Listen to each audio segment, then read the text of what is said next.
Hello, everyone. Roger, once again, with Creating with Your Spiritual Universe, CWYSU2.com. That's CWYSU2.com. And today, we're going to talk about sound frequencies, in particular, the solfeggio or healing sounds.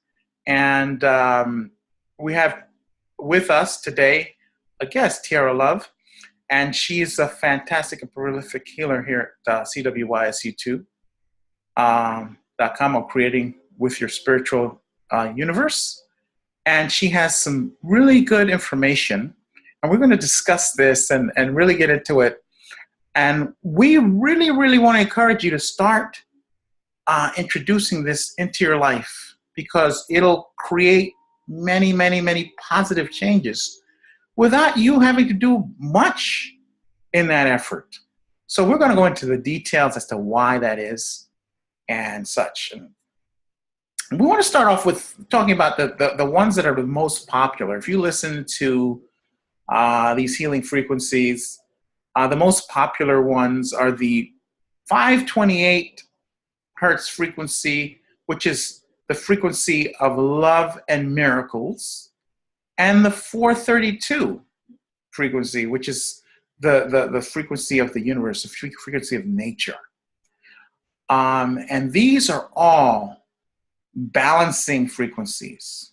Now, sound frequency, I really wanted to talk about that and share that because sound is the highest frequency there is. It's higher than light. It's higher than light. You can heal with sound. You can balance with sound. You can create and change your moods with sound.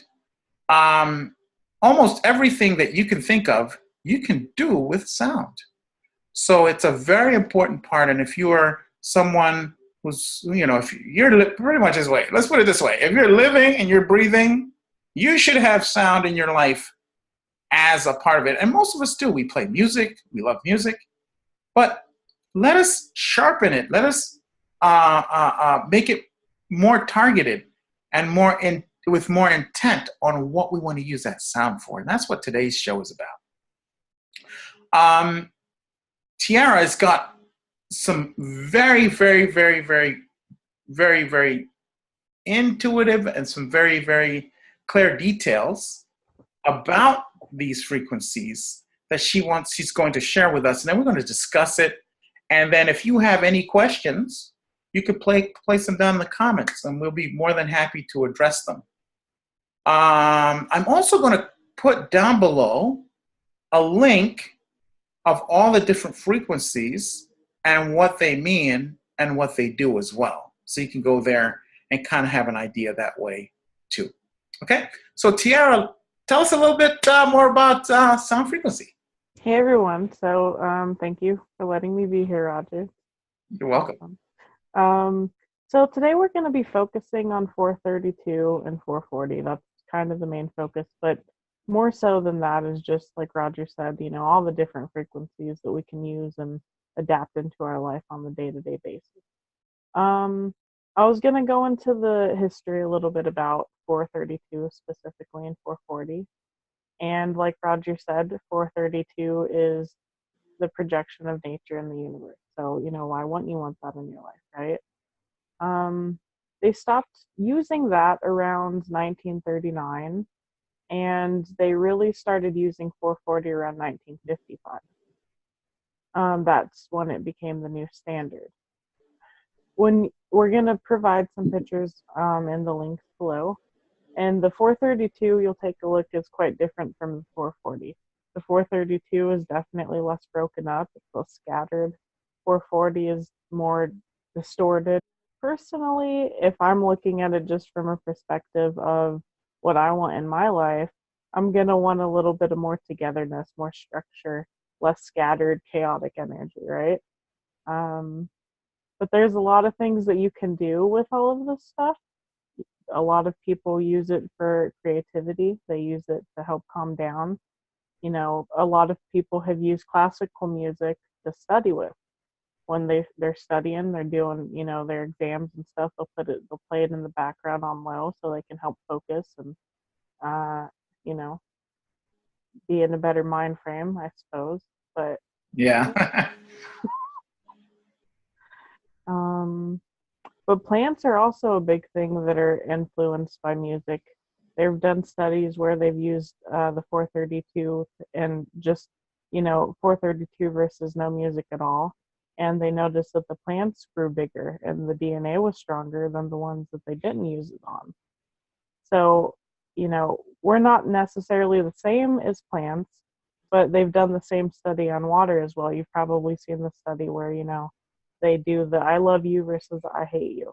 We're at 70% water, guys. And like Roger said, sound is a huge influencer. And that's influencing us on the day to day basis. Absolutely. Absolutely. Yeah, and the issue is as we should consciously be aware of what we consume, right? We should be aware of what we consume.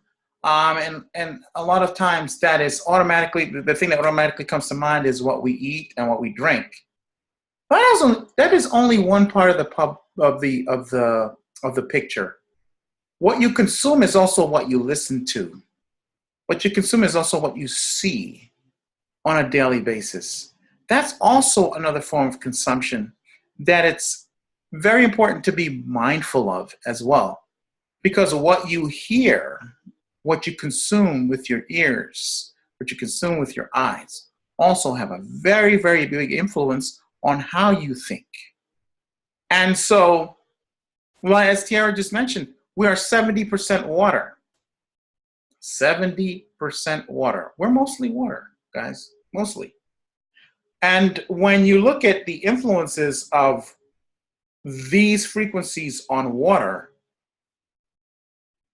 these healing frequencies on water, as well as the not so harmonious frequencies, such as 440, it would be hard, I would say, it would be hard to convince me, very difficult to convince me that it has no effect on us. No effect on us. We already have scientific evidence that there does have an effect on us. Let me cover the 440 really quickly and then get into some of the effects and some of the research that you can do on your own, because it's always important to do your own research. The 440, the music before, I believe, don't quote me on the dates, but you can look this up yourself. I think before the 1930s, music was tuned to 432. And for some reason, without any reason, the entire music industry was ordered to structure everything to 440. Full stop. Go on the internet and look at what 440 does to salt on a clear table, how it structures it, what it does to water when they look at it under a microscope and when they look at it before the influence of that frequency. You will see, as Tiara talked about, tremendous distortions within that frequency. It looks chaotic when you play 440 to it. That frequency affects our minds as well. It affects our minds as well. So there's never been a real reason why they switched from 432 to 440. Now, if you look on the internet, you're also going to find, there's no evidence that 440 and 432, there's any difference. No evidence whatsoever. It is all wives' tale. All these, what do they call many of us that actually stand up and question things? Conspiracy theories. Theorists. Oh, you're just a conspiracy theorist. Now, most of these people that do that don't even do their research. They're just looking to debunk whatever, and they don't research to check themselves. But here's why I know that these frequencies have an influence on us, and that 440 is very damaging to us. We already know through conducted experiments If a student listens to classical music before an exam or while studying, they do better. Particularly Baroque music, because it's set at such a frequency that it aligns the mind. The right brain and the left brain are aligned when you listen to that music. You think better. You're more balanced. You're more with it. You're sharper when you're listening to that. And so when you're listening to the beneficial frequencies, 432, 528, 417, all these different ones, they're beneficial. They're beneficial. They really are. And I use them. And I can tell you right now, I change my moods at the drop of a hat. And we all do that. You're feeling bad, you put music on, all of a sudden you're ready to go. So this is not any kind of, oh, what's he talking about? Is it true? You do it all the time. Okay? Even at 440, if you put on a song that you like, it will change your mood. It will change your attitude. So why not get really, really detailed and know what these frequencies are? Because it's not that hard. It's only like a few of them. And you play them, and you're certain, and if you're a person that's doing your inner work, some of these frequencies will help you to release. Some of them will help you to heal in very specific ways, as you will see when you check the link below. Tiara, how have you used these in your life? How have they affected you? So I even used them back in high school, definitely before tests and stuff. 432 was the first hertz that I used to work with, and at first I wasn't super crazy about how it sounded. It sounds kind of weird. You're not really used to just hearing hertz by themselves. You're used to listening to lyrics and all these other kind of instruments. So sometimes it can take a little bit of getting used to. So at first I would just actually put it on low. So it was just enough to hear, but not not a big influencer, right? And I would put that in the background while I was studying. And I definitely could tell that my brain wasn't scattered. I wasn't, oh, what am I going to eat tomorrow? Or, what am I doing this week? And I was focused on what I was doing, and I had better grades because of that. I also use some other things. It might be 417. I'll post a link below. But there's another one that I use for anxiety, and that one definitely helps me relax. Ooh, that's big. Stay in a better frame of mind. You can do so much with these. I use it. I use the 432 when I'm drawing to keep in that really relaxed mind frame to put that into my art. There's so much that you can do with it. It's endless. Yeah, that's yeah, it is. And what I like to emphasize is that you don't necessarily have to play this stuff all of the time. Play what you like, but start incorporating more of this into your, hey, before you go to bed, you put the headphones in, you listen to a little bit of that, kind of balance you out just before sleep, or when you wake up or during the day. If you feel really stressed, and like Tiara said, anxiety, you'll find out which particular frequency is good for that. Because when you mentioned that anxiety, Tiara, I thought that's huge. We get that a lot in sessions, in counseling sessions. What do I do about anxiety? And of course, there are lots you can do. But if you are going to talk about sound as a part of the mix in the solution, you would be remiss if you don't talk about the healing frequencies, because it doesn't cost anything, easy to access. If you have a phone, you have the internet, even if you don't, you can just get, you go on YouTube, look up healing frequency, 524. There's a ton of stuff. You can get it for free. So why not do it? To help your emotions, your psyche, and all of that. And play it for your plants. Like you said, you play it for your plants. Play it for your pets. Yeah. Got a dog that's a little hyper all the time? Play some nice 432. And you may see, now I'm not telling you that it's going to cure your puppy if it's hyper, but you you never know, right? You never know. I know that I have behaved differently since I've incorporated sound as a part of my life Yeah. in a very, very organized way.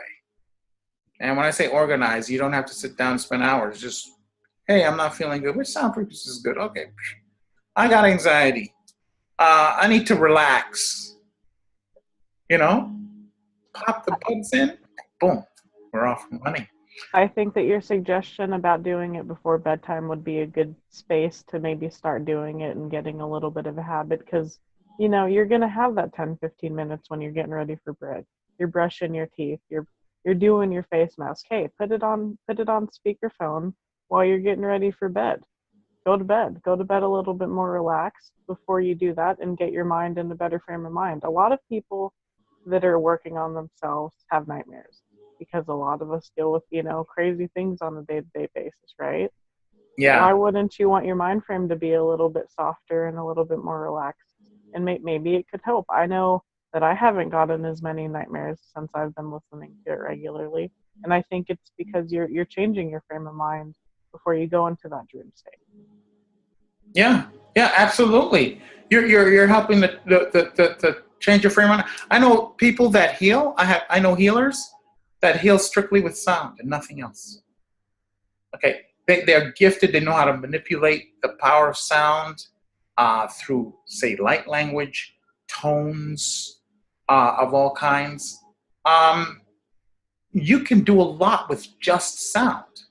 And so here at Creating with Your Spiritual Universe, we advise on sound because it's so easy to do, and we are about empowerment here. As you know, if you watch these videos, it's all about going within, working within, being your own sovereign master, mastering the self,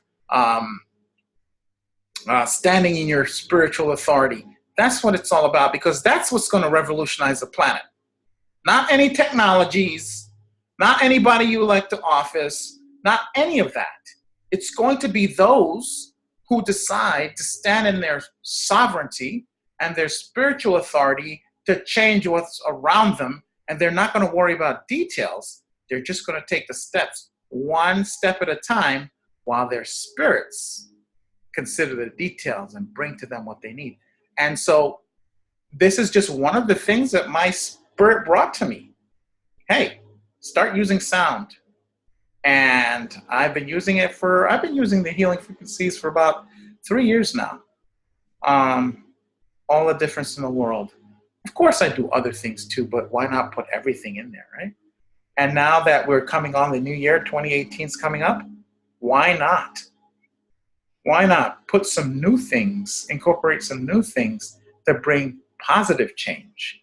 Because if we don't start doing different and newer things, things that bring positive change, things that give us control over our own being, we can't expect anything else to go better for us. It's really what you do for yourself more than what anyone else can do for you. And let sound frequency be a part of the mix for you, and you can do that right away. Right away. You don't have to wait for that. You'll see. You can let us know. I would be happy to know if anybody that watches this video decides to use, the healing sounds and healing frequencies. Let us know. Email us. Let us know how that works for you. Yeah, comment down below different ways that you incorporated. I was just thinking of a couple ways. People pray for their food to uplift the energy of the food and give thanks. Food is made out of water as well. Why, put it on when you're cooking. Infuse that into your baking or your dinner that you're making for dinner, or whatever you're doing. There's endless possibilities to be able to use these frequencies, and I think it's just getting in the habit to understand, hey, this is another tool I can add to my spiritual toolbox to use for my benefit and other people's benefit. Yeah, fantastic. I never even thought of that. Yeah. I actually I actually do that because I have a sound system here, and it's all over the house, and I'm usually, I started off, to be honest with you, just listening to it just you know, a little bit. If you talk about 100% of the music I listen to, I start maybe about 10%. I would be listening to solfeggio frequencies. But after a while, it's like that's what I want to listen to. It's 80%. What I listen to is 528, 432, or whatever else. That's what I listen to most of the time now. Um, and I have it on when I'm cooking. So Tiara, I'm doing that without even knowing it. So it's fantastic. Look, thank you so much for watching, and share, like, and subscribe. And remember to defy the taboo against finding out who you are.